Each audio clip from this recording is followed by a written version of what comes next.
Welcome to our deep dive into the tactical genius of Alexander the Great.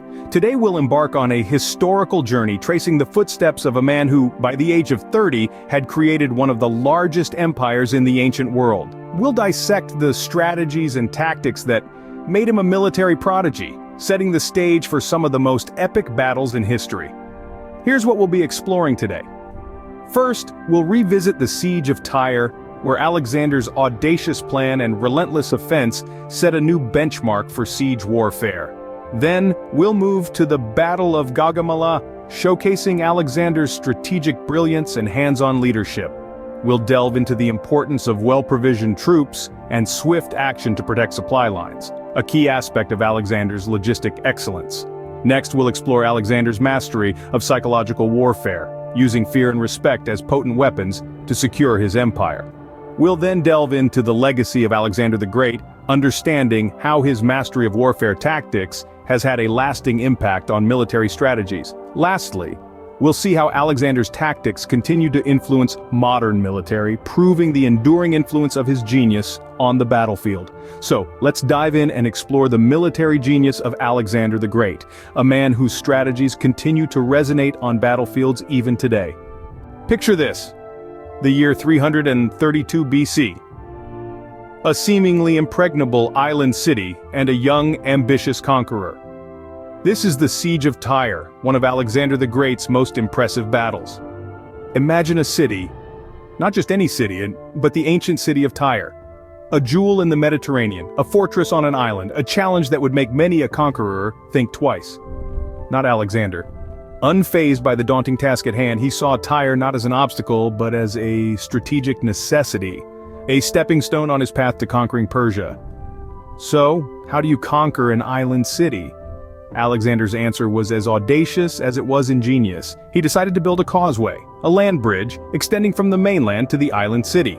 A Herculean task that would require both time and resources, but Alexander was not deterred. His engineers were put to work, while his infantry kept the city under constant pressure. And here we see the first glimpse of Alexander's aggressive offensive strategy. He didn't wait for the enemy to make a move, he forced them to react to his. And in the midst of the Tyrians' defense, the Macedonian king brought in his naval forces, further tightening the noose around the city. The Siege of Tyre was a showcase of Alexander's tactical flexibility. He combined the strengths of his engineers, infantry, and naval forces to overcome a seemingly insurmountable challenge. His relentless offense kept the Tyrians on their back foot, while his engineers slowly but surely turned the tide in his favor. This is the essence of Alexander's military genius. A keen understanding of the battlefield, a willingness to adapt to changing conditions, and an unwavering determination to achieve his goals. He led from the front, inspiring his men with his courage and resolve, and never shying away from taking bold decisions. Against all odds, Tyre fell to Alexander's forces, a testament to his relentless determination and innovative siege tactics. Fast forward to 331 BC, the Battle of Gaugamela, a defining moment in Alexander's campaign against the Persian Empire. Picture a vast plain under the burning sun. Alexander, a young commander, faced the mighty Persian army, led by King Darius III. The odds were stacked against him, but Alexander was not one to shy away from a challenge. His strategic prowess came to the forefront as he employed the oblique order, a formation designed to create an imbalance in the enemy lines. The Macedonian forces, rather than matching the Persian front line, concentrated their strength on one flank, leaving the other deliberately weak. This approach caused the Persians to spread out their forces, thinning their center, and that was exactly where Alexander planned to strike. Key to Alexander's success was his companion cavalry, an elite force that was always at the heart of the battle. These warriors were not mere soldiers. They were Alexander's companions, sharing his vision of a conquered Persian empire. Their skill and bravery were unmatched, and they followed their leader without question, even into the heart of the enemy. Alexander was not a commander content to sit back and watch the battle unfold. He was a hands-on leader, leading his companion cavalry into the thick of combat. His courage and determination were infectious, inspiring his men to fight with a ferocity that belied their numerical disadvantage. At Gaugamela, Alexander's boldness paid off. His forces broke through the Persian center, causing disarray and panic among the enemy ranks. King Darius, seeing his army crumble, fled the battlefield, leaving his forces leaderless and in disarray. With strategic brilliance, Alexander turned a numerical disadvantage into a resounding victory, forever etching his name in the annals of military history.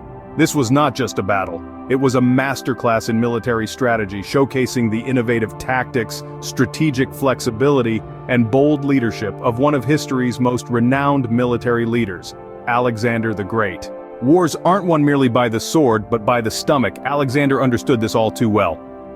In the grand scheme of Alexander the Great's military strategy, logistics and supply lines were a key element, often overlooked but as crucial as any phalanx formation or cavalry charge. Alexander recognized the importance of keeping his troops well provisioned. An army marches on its stomach, as the saying goes, and a hungry soldier is a weak soldier. Alexander's campaign stretched from Greece to Egypt, from Persia to India, across desert, mountains, and rivers. The logistical challenges were immense, but Alexander was up to the task. He was, after all, a leader who paid attention to every detail. Supply lines were the lifeline of his army, the arteries that kept the heart of his military machine beating. To maintain these lines, Alexander often chose to follow the coastline or rivers, natural highways that could support the transport of supplies. He also established a network of depots and used local resources to the maximum. In areas of abundant resources, he would gather and store supplies for future use. In hostile terrains, he would adapt his strategies, often reducing the size of his army to ensure that his troops were well provisioned. In deserts, he would rely on camels, these resilient creatures of the sands, to carry water and supplies. In fertile lands, he would seize grain stores and livestock, ensuring a steady flow of provisions for his men. And when the supply lines were threatened, Alexander was swift to act. He understood that a severed supply line could cripple his army, and he was willing to divert his forces to protect and restore these lifelines.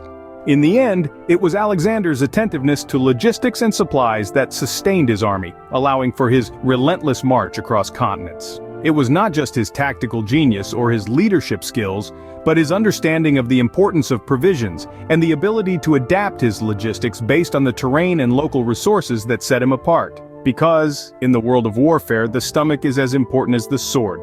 Now let's delve into the mind games. Alexander didn't just conquer lands, he conquered minds. You see, Alexander the Great wasn't just a master of the battlefield, but also a master of the mind. He knew that winning a war wasn't simply about overpowering your enemies, but also about outsmarting them, and one of his most effective weapons was psychological warfare. Alexander and his forces were known for spreading rumors among enemy ranks. These rumors, often about his army's size and strength, were designed to instill fear and uncertainty. The result? His enemies were often defeated before the battle had even begun, but spreading rumors wasn't his only tactic. Alexander had a knack for showcasing his forces in a manner that was downright intimidating. He'd arrange his troops in such a way that made his army appear larger and more formidable than it was. He'd march his men in elaborate formations, perform drills with precision, and display his weaponry for all to see. This show of force was meant to demoralize his opponents and make them second-guess their chances of victory. But psychological warfare wasn't just about instilling fear. Alexander also knew the value of winning hearts and minds. He would often use local populations and nobility to secure his rule. He'd retain the local leaders, show respect for local customs, and even adopt some aspects of their culture. This strategy made him less of a conqueror and more of a liberator in the eyes of the conquered. It won him allies, secured his rule, and reduced the chances of rebellion. And so, Alexander's use of psychological warfare was a potent mix of fear and respect. He knew when to terrify and when to charm, and it was this understanding of the human psyche, this ability to manipulate emotions and perceptions, that was a key component of his military genius. Alexander the Great wasn't just a military genius, but a master manipulator, using fear and respect in equal measures to secure his empire. In the end, what do we make of this young conqueror from Macedonia? Alexander the Great, a man who mastered the art of warfare, whose tactics are studied even today, centuries after his passing. His aggressive offense, his strategic flexibility, the integration of combined arms, and the pivotal role of cavalry all remain pivotal in military strategies. He demonstrated the power of psychological warfare, the ability to adapt quickly to battle conditions, and the courage to lead from the front. He understood the importance of logistics and supply lines, ensuring his army was always ready for the next battle. His swift strikes created imbalances among his opponents, while his strategic foresight kept his men united and focused. His innovative approach to warfare has shaped military thought and practice throughout history, influencing countless leaders and strategists. Alexander the Great, a name that echoes through history, a testament to the power of innovation, strategy, and sheer force of will. Alexander's tactics didn't just shape the ancient world, they continue to influence modern military strategies. Today, we still see the imprints of Alexander's genius on the battlefield. Let's take a closer look. One of Alexander's signature strategies was the oblique order formation. This tactic involved concentrating forces on one part of the enemy line to create a local superiority. This maneuver is still used today, often seen in strategies that focus on applying overwhelming force to a specific point of the enemy's defenses. Psychological warfare, a tactic heavily used by Alexander, is also a cornerstone of today's military operations. Alexander was known to use deception, propaganda, and intimidation to demoralize his enemies and bolster the morale of his own troops. Modern armies continue to use these tactics, leveraging the power of information and misinformation to gain an upper hand. The focus on logistics and supply lines, a key aspect of Alexander's strategy, holds paramount importance in current military planning. Alexander was meticulous in ensuring his army was well supplied and ready for action. Today, military strategists understand that victory often goes to the side that can sustain their forces the longest. Logistics, the lifeblood of any military operation, remains a critical aspect of modern warfare. Indeed, the legacy of Alexander the Great, a military genius, continues to echo through the battlefields of today.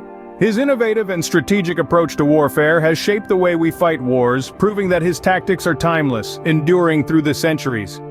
Alexander the Great, a name that continues to resonate, a testament to the power of innovation, strategy, and sheer force of will.